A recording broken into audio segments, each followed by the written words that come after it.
this idea of we all have experiences that shape who we are at this moment and how we show up and what skills, abilities, things we have, right? Obviously, it's not a new concept. And the place where I found it got really popularized relatively recently was around the content creator era. The idea of creating content, the idea of creating courses, the gig economy where you can sell things and people would say, well, I don't know what I could sell. I don't know what I have to give.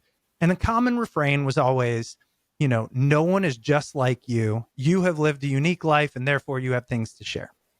And I got to admit, it never resonated with me because it seemed a little like, well, just because you've lived a life doesn't mean you necessarily have something to offer.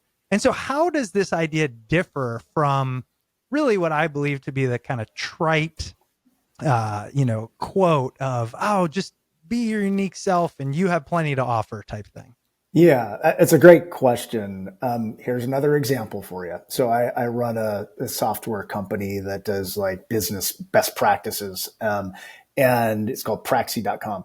And I actually wasn't even looking for someone to help me with my product management, but I was introduced to a young woman and she was 22 years old and she had no business experience. And she said, can I have an internship?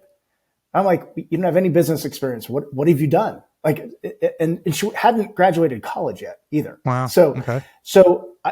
As I talked to her, what I learned, she's kind of an acquaintance of a family friend.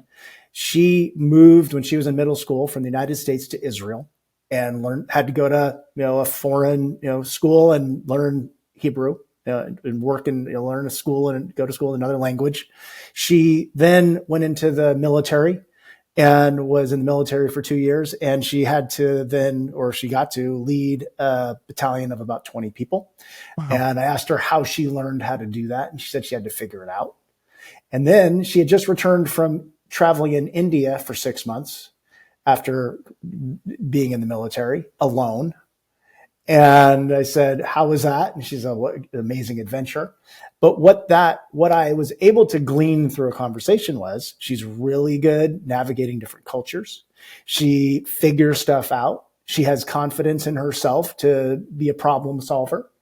And that those are the same attributes that we needed in someone who could manage a project team with people in Africa, Europe, and the US and take really ambiguous kind of processes that we're trying to define as part of the software and figure it out.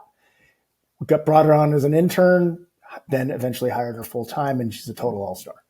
Now, most people would have never, ever even entertained an internship because she hadn't graduated. She didn't have any business experience. It was like her experience is other stuff.